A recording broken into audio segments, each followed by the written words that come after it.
Kevin Costas of the Fort Worth Star-Telegram, along with Dwain Price, the Mavericks beat writer. Tonight, the Mavs go into the break with a loss 121-119 to the Utah Jazz. And it was two buzzer beaters that did them in. But with a 3-point lead to go, they don't foul in regulation. Rodney Hood hits a three for the Jazz. Walk me through that scenario for you and why they went that way. Yeah, you can always second guess Coach Carlisle and say, well, you know, if he didn't foul him, if he would have missed the 3-pointer, then they would have got out with a win.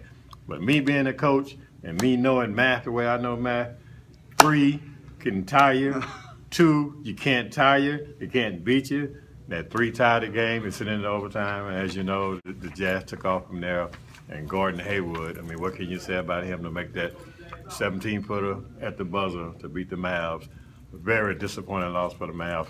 They were up 15 points and just seemed to be cruising along, and all they had things going their way.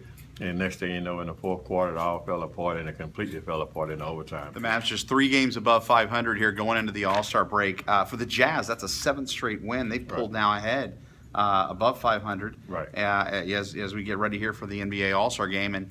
And what do the Mavs need to do over these 11 days? Is that a loss that will stay with them for a little while? Well, Wesley Matthews said it best. That's a loss that may hunt them. I mean, it's not like the Mavs are a great team, like they have been, in some years past.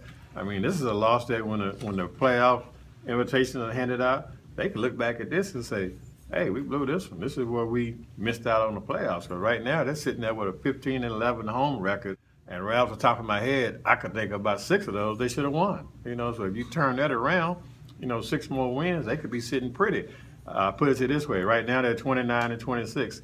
Last year at the All-Star break, they were 36-19. So this year's team is 7 games worse than last year's team with the same amount of games, 55 games. So not looking good for the Mavs right now. Coming out of the All-Star break, the Mavericks have a large homestand. I believe it's 9 of 10 here at American Airlines Center.